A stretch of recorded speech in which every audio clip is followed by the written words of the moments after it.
Balochistan. The Baloch Liberation Army, which is the BLA, has claimed responsibility for the attack, alleging that they killed more than 90 Pakistani soldiers. The convoy consisted of 8 buses, one of which was completely destroyed in this explosion.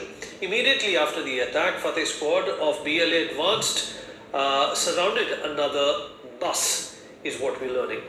Hi friends, global affairs आप सभी का स्वागत है। मैं हूं सलमान। ये जो news clip आप देख रहे हैं ये बताता है कि बलूचिस्तान की हालत इस वक्त क्या है और किस तरीके से ये लगभग डिसइंटीग्रेट होने वाला है from the country of Pakistan. जी हाँ, BLA बलूचिस्तान लिबरेशन आर्मी के फाइटर्स ने, जिन्होंने हाल ही में एक ट्रेन को हाईजैक कर लिया था which is moving from Quetta to Peshawar, अब उन्होंने एक बस कॉन्वॉय पर अटैक किया है जो कि 100 के करीब आर्मी पर्सन को लेकर जा रही थी टुवर्ड्स ईरान बॉर्डर। उस पर हमला किया गया है और बताया जा रहा है कि इस अटैक में पाकिस्तान को सब्सटेंशियल लॉस पहुंचा हुआ है।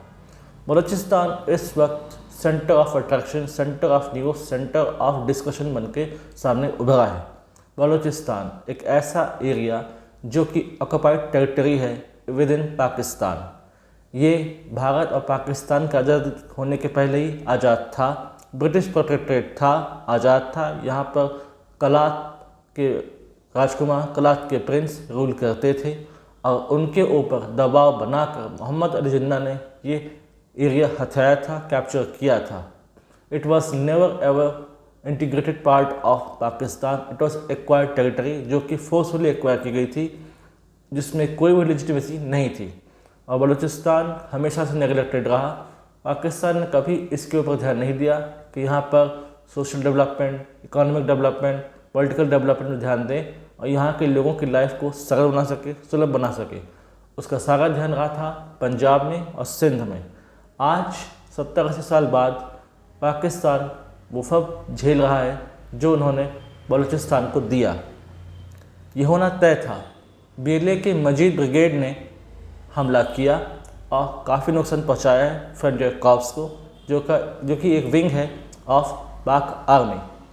उन्होंने एक प्रेस रिलीज भी इस संबंध में जारी किया कि कैसे उन्होंने इस प्लान को एग्जीक्यूट किया और कैसे सब्सटेंशियल लॉस पहुंचाया है पाक आर्मी को।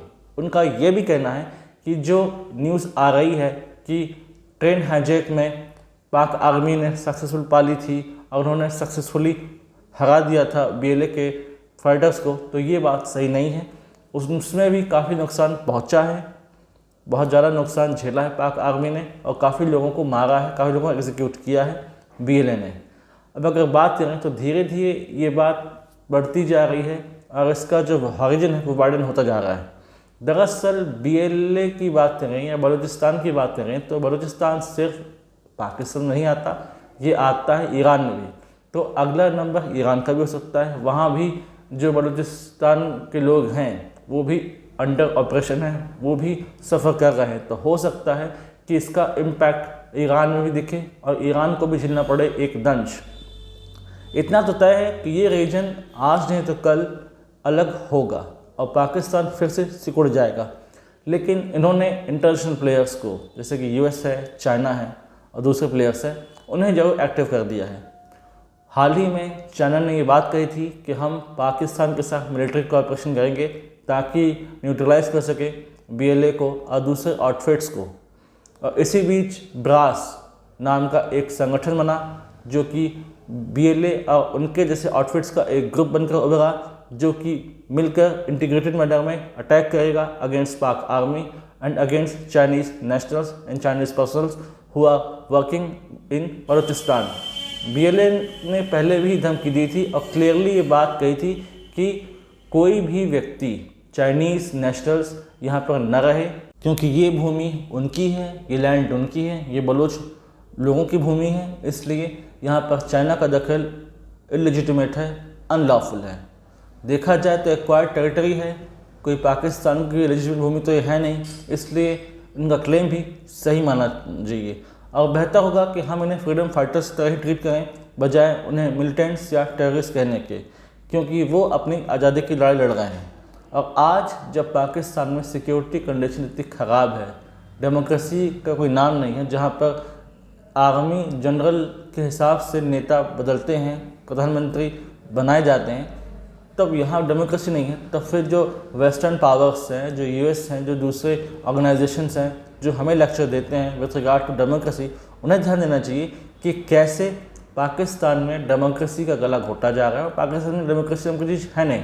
और दूसरी बात ये, एक एक्वायर्ड टेरिटरी को कैसे पाकिस्तान ने 80 साल तक अपने अंदर रखा, जिसके लोग छटपटा रहे हैं आज़ादी के लिए, तो आज़ाद होना चाहते हैं, उन्हें आज़ाद बलूचिस्तान चाहिए ताकि वो अपने जीवन को सुधार सकें। यहाँ पर यह भी कहा जा रहा है पाकिस्तान की तरफ से कि इंडिया इज़ सपोर्टिंग BLA और इंडिया स्पॉन्सर कर रहा है टेररिज्म इन बलूचिस्तान। तो अगर ऐसा होता है तो मे भी पॉसिबिलिटी हो कि इंडिया इसमें इन्वॉल्व हो, लेकिन हम ऐसा काम नहीं करते। टेररिज्म फैलाना, थ्रेट फैलाना, अननेसेसरली ऐसे एक्ट करना, ये पाकिस्तान ऐसा ही काम हो सकता है, इंडिया का नहीं। इंडिया ने कैटेगोरिकली इसको रिजेक्ट किया है। मिनिस्ट्री ऑफ एक्सटर्नल अफेयर्स का बयान आया है कि we are not involve in such acts और Pakistan is epicentre of terrorism. और सिर्फ बलूचिस्तान ही नहीं, बलूचिस्तान के अलावा बात करें तो KPK में एक मूवमेंट चल रहा है, पश्तून तहफ़्फ़ुज़ मूवमेंट। ये एक पीसफुल मूवमेंट है जो कि अगेंस्ट है पाकिस्तान और इन्हें भी आज़ादी चाहिए, इसमें भी उन्हें आज़ादी चाहिए, वो फ्रीडम चाहते हैं। इसके कुछ इंपॉर्टेंट लीडर्स हैं जैसे कि मंजूर पश्तून और अली दावर, उन्हें आज़ादी चाहिए। इसके अलावा सिंध में भी एक मूवमेंट चल रहा है जिसका नाम है MQM, मुत्तहिदा कौमी मूवमेंट, उन्हें भी फ्रीडम चाहिए क्योंकि वहाँ भी ऐसे लोग रहते हैं मुजाहिर जो कि इंडिया से पाकिस्तान गए थे thinking for a better future, लेकिन उन्हें सेकेंड ग्रेड सिटीजन की तरह ट्रीट किया जाता है। तो आने वाले समय में सिंध भी सुलगेगा और KPK भी सुलगेगा, यानी कि कुल मिलाकर पंजाब ही रहने वाला है पाकिस्तान में और कुल मिलाकर पंजाब रह जाएगा और उसी के सहारे पाकिस्तान सस्टेन कर पाएगा। यानी कि आने वाले समय में बहुत ज़्यादा मुश्किलें पाकिस्तान को आने वाली है with regard to internal security, क्योंकि धीरे धीरे ये राष्ट्र डिसइंटीग्रेट होने के कगार पर पहुंच चुका है और ये इसी के डीड्स हैं, इन्हीं की गलतियां हैं। पहले ट्रेन हाईजैक अटैक, अब बस अटैक, और लेटर ऑन हो सकता है कि BLA अपने अटैक्स को इंटेंसिफाई करेगा, इसे मोर लीथल और मोर डेडली बनाएगा ताकि पाक आर्मी या उनके कोई भी एसोसिएट्स ज़्यादा यहाँ पर सस्टेन ना कर सकें। इनकी मोडस ऑपरेंडी इतनी ज़्यादा सीमलेस है विथ प्रिसिशन एंड एक्यूरेसी कि कई बार पाक आर्मी पर हावी होते हैं, ये बार बार उन्हें हराते हैं और इस हार को देखकर ऐसा लगता है कि बहुत जल्दी ये अपर एच ले लेंगे। अपर एच एक तरीके से उन्होंने ले रखा है और उन्होंने लगातार पाक आर्मी को हराया है इन डाइवर्स एक्ट्स। इवन कई बार तो पाक आर्मी के लोगों ने सरेंडर कर दिया या वहाँ से भाग खड़े हुए। तो ये भी दिखाता है द कॉवर्डलीनेस ऑफ पाक आर्मी, जो उनके सामने खड़े होने की भी स्थिति में नहीं है। रॉन्ग इन्फॉर्मेशन देना, ISPR के थ्रू एक रॉन्ग नेगेटिव सेट करना, प्रोपेगेंडा करना अगेंस्ट इंडिया या अगेंस्ट अफगानिस्तान के अफगान तालिबान इसमें इन्वॉल्व है, इंडिया इन्वॉल्व है या कोई और आउटफिट मिला तो वो इन्वॉल्व है, ये कहकर खुद को बचाना ताकि उनकी नेमिंग और शेमिंग ना हो, खुद को बचा सकें, ऐसे एक्ट करते हैं और प्रिटेंड करते हैं कि ये सब कुछ बचा लेंगे। लेकिन ट्रेन हाईजैक के बाद ये बस पर अटैक क्लियरली इंडिकेट करता है कि इस समय पाकिस्तान की क्या स्थिति है और धीरे धीरे इसमें बड़े पावर्स भी इंक्लूड होंगे। इसमें अमेरिका इंक्लूड होगा, इसमें चाइना इंक्लूड होगा और दूसरे बिग पावर्स आकर इसको और ज़्यादा कॉम्प्लेक्स बनाएंगे।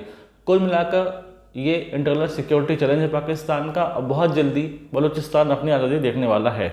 इससे रिलेटेड कोई सिग्निफिकेंट इन्फॉर्मेशन आती है, I will make a separate video this regard.